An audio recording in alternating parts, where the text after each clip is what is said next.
My name's Mark Murin. I'm a business associate in the Airport Operations Resource Planning Group at United Airlines, and we are responsible for staffing all of the airports. So we have about 85,000 employees at United. The airport division has about 25,000 of those employees, and it's a very complex task to assign those folks to the different airports and make sure we have the right people in the right place at the right time. So we use a whole lot of sophisticated models and whatnot to build that out, and really it's important when we think about service delivery. There's nothing more important to service delivery than having the right people there. That's fabulous. Diane? Diane LeBeau, and I am the Director of Business Architecture here at United Airlines. My team actually, it's not a very large team, but we're very powerful. We get involved in a number of activities, anything ranging from strategic planning to actual program development and projects. So we help a number of projects, and we work with the business organizations, as we're here talking with Mark today, in applying different methodologies to solving business problems. Tell me about the tasks with which you have challenged the students. The problem we've assigned to the students is really significant. What we need to do internationally is standardize our service delivery, and to do that we need to also standardize how we staff the airports. That's really hard to do given the information we have and just the diversity of each station. We've got about 150 of them across the globe.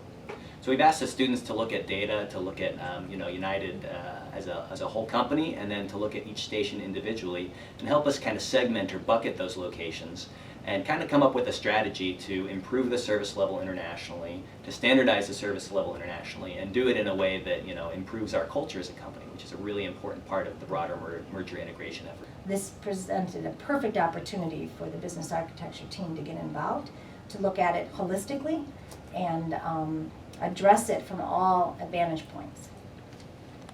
What value do you think that students can bring to the problem?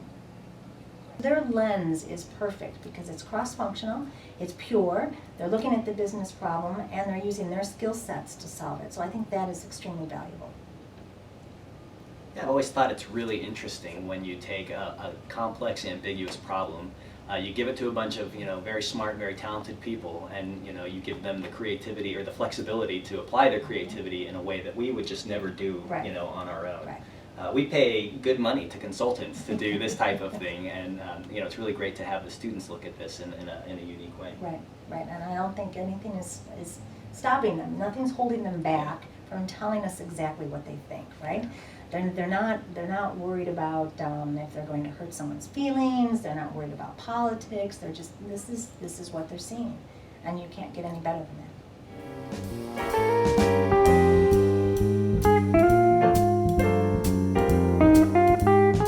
I am in the financial and the IT side. My name is Ashwin Kamath. I'm Parker Dunning. I'm bringing IT to the table, but also I was in the research team for management research. Hi, I'm Lou Radovic, and I'm also in IT and in the organizational group. I'm Todd. I'm with the Apollo group as well. I was with the Superscape group. My background is in sales and account management at Granger, and also problem diagnosis and solving for Caterpillar. Hi, Jenna Countryman. I was on the operations team. I'm the team leader for the Wildcats, and I work in procurement outsourcing. I'm Dan Perillo. I'm also on the Wildcats. I was on the financial team, and my background is accounting, and I'm studying for the CPA. Really, the dilemma that we face is how do we kind of achieve that same level of standardization and customer service and consistency that we have established domestically in the international markets. Kind of the core challenge, I think, for us is how do we first identify what those constraints are? How do we identify really the environment that we're working in? And then look at kind of the capabilities that we really bring to the table and find a way to really plot our international airport staffing and service strategy to achieve the consistency and standardization and hopefully competitive cost structure that really will enable us to succeed and grow market share and more than market share, really grow profitability in the international market. So we've gone through and made sure that corporate communications has seen everything in that. But we will have to be careful with some of the stuff that we say. So we do ask that, as we start to share information, please understand the sensitivity, because we're a company that has just merged, right? So there's a lot of interest in that. And we've got a large industry that's very, very competitive. So it's extremely important that we can feel that you're going to protect the information that Mark's going to give you. Quite honestly, when we first started, and Diana will attest to this, you know, people go, whoa, business architecture, what are you talking about? It's going to take too long. Who wants to model anything? It's going to be boring. You're going to lock me up in this room, which quite honestly, we did it first. And I'll advise you right now, don't ever do that. You lose people's attention quickly. And we had people modeling for 8 hours. We no longer do that, right? We keep it down to like 2, unless we really have to. We'll go chasing around a lot for you. But the key is that you have such an opportunity with business architecture to learn about every aspect of the company without actually having to work in that organization. And you build relationships that really people begin to understand that what you bring to the table is the ability to look across the organizations, a more holistic view of what is happening from a business process perspective, and how can you help them? It's helping them see their process as it goes through the organization. So we've gotten to that point, but it took us a long time to get there, right? And different groups, we sit in IT. IT's probably been the hardest group to get to accept business architecture, not our own enterprise architecture. They understand the value, so you figure if you're going to develop a system, you best know what the business processes are above that, right? Because you're not going to take a system and say, you know, okay, business, you make your business processes fit my technology. It's not going to work. You have to first understand what the business needs to do, what their goals are, what their strategies are, and then you can lay the foundation for technology. But the IT world has been a little hard to grasp that. Now, when we go over to the business organizations, I think Diana will tell you we have a lot more success with the business because it gives them a way to explain what their needs are to IT. So that's been part of our challenge is getting the different groups and different people to break some of their habits. Mm-hmm. From an IT perspective, they quickly want to go into requirements, right? Give me your requirements. And they go away, well, they got these requirements, but what are they actually building? Do they really know what they're building? And we had the opportunity to, on one program, to show them the end-to-end view of what the business wanted. And it was amazing. Your solution architects and your engineers then step back and say, oh, okay, that's what the business wants to do. They're in a very, very competitive industry. The margins are very tight. That's all so silly because everybody's just looking at each other. We want to look out here and say, oh, did you know there's other opportunities out here? Let's just go there and stop playing this game with them, you know? So that's kind of the types of things we want to look for. Is there any limit to, or any talk about, I don't fly often, but is there any way to create a profile that, you know, I like warm weather, I like golf, I only travel, you know, X amount of times a year. When I go, I travel with one bag. Is there a way to really just create, or are there limits to creating just these robust kind of, you know, pools of data on, with my permission, of course, Right. to Right. help, you know, maybe target things that, you know, I would like to do. Hey, we have this great trip to, or great sales to Arizona during the times you'd like to go. I felt safe. Yeah, I felt safe. I mean, it was really neat to watch them. So there were like probably 20 cop stations on every corner. We actually got to go to O'Hare on Friday night, which was really interesting, even from the personal travel perspective. I think what we found that's about operations that there are far more regulations than we ever had imagined that make operating an airline more complicated than most businesses. The thing that really struck me was the two different cultures that you were dealing with United and Continental. I had my first taste of business class, and after being in there one time, and I'm a Mileage Plus customer, and after being in there one time, I would actually spend the extra money to be in there on a lot of trips. So I, with my little iPhone, am plugging into the same system the same way that the counter person is, the back room, etc. Why do we have all these different systems, and what does it matter whether we have one computer or another on a desk in Belgium? You know, all of these things have to be integrated, right? And there are lots of standards and things the FAA follows. We took a look starting at the 40,000 foot view of just the industry as a whole and got more granular down to, you know, specific to United. And then another thing that's important for people who are very mobile nowadays is the United Airlines app, which is actually pretty good.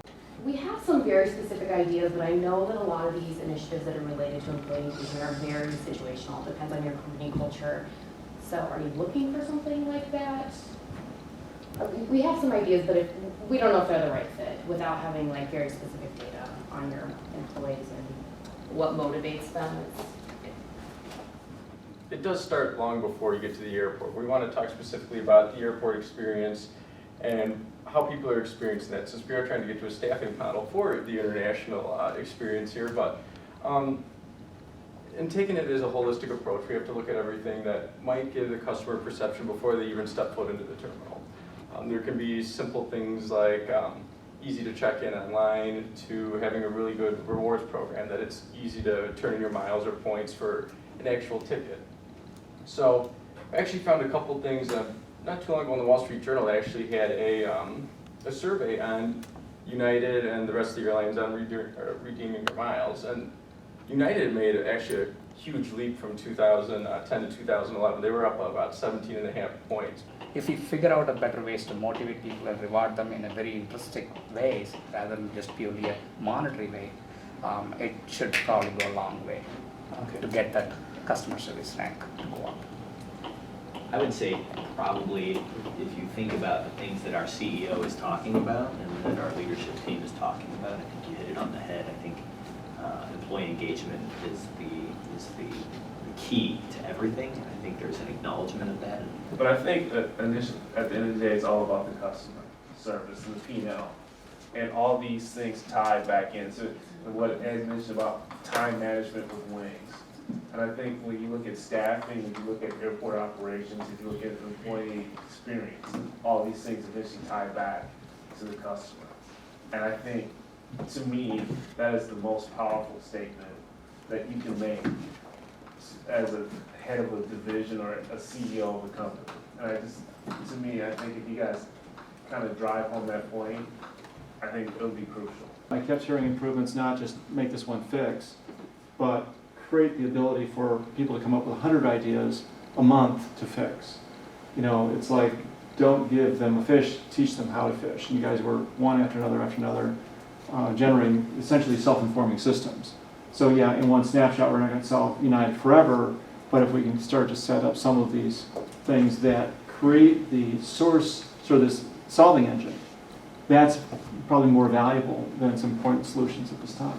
Something to fix an immediate need would be, how do we provide the employee with the tools that they need when they need them in order for them to be an effective resource? Let me speak to this. Who spoke to international frequent flyers on United in the last couple of weeks? Has anyone had that conversation? You know, people that fly United all the time and around the world. Right. Oh, I guess I'm the only one. Okay. It was very, very, very interesting. You're going to need to turn the camera off. It's actually been an amazing experience so far. It's really neat to just have an outside perspective of things. The students have done an amazing job getting up to speed on the airline business, on United. Certainly, I think when we first came to class and they were hearing about it, there was a lack of understanding, but then the second time we came to class, they knew the business very well, and the questions that they were asking, the insights that you could clearly tell that they were bringing to the conversation were pretty remarkable. I think when we look at the framework that the students have been applying to the problem, you know, just the structure and the framework that they've used to analyze this and help guide, you know, their decision making and their analysis, I think it's been fresh, and it's something that I think I've used, you know, to talk to my bosses and supervisors about, hey, have we thought about it in this way? And it's very, very useful. Right. So, you know, an exercise like this is incredibly valuable to students in school. They learn a lot of theory and it sounds good, but having the opportunity to actually sit elbow to elbow with professionals that are addressing these same types of problems in real time with real responsibility is a huge upspike in learning. That's great for the students, but tell us how this experience has been for you in terms of the value, the time commitment, the anxiety level, whatever is involved. Finding the time to read the material has been somewhat of a challenge for me, but it is so enjoyable once I find the time to read it. And I think that experience alone just tells me there's something in there that we're going to be able to pull out because it's just that new and fresh. Yeah, the interaction with the students has been, I think, really rewarding. I think we all wish as managers that we had a team like a team that was so eager to learn and so eager to get information and followed up so quickly. At times, I certainly couldn't follow up as quickly as the students I think would like me to have. But I think one thing that has worked really well is just the forum that we have to be able to communicate with the students, have all the students participate in the conversation at the same time, and not have to send an email CCing 15 times has been great. And I think we've had some real interaction on there that has helped us to get through some issues fairly quickly that would require long conversations or whatnot. But the other thing that's been great is the students have been very flexible to schedule calls when we need to. The tour that we took over here, they were very flexible to do that really late at night. So I think it's been a pretty good process in terms of just communication and interaction. And I think so been too. working really hard. I think sending them the data has been easy. To your point, we didn't have to send it to 15 separate people, but yet once we sent it, it was easily absorbed, and the questions that came back was like, wow, you really read that and you really got it. I mean, some of the questions that were just amazed me. So, Would you recommend being a case client to other organizations? Selfishly, I hope that no other clients take you on because we want you to come back and work on another project next quarter.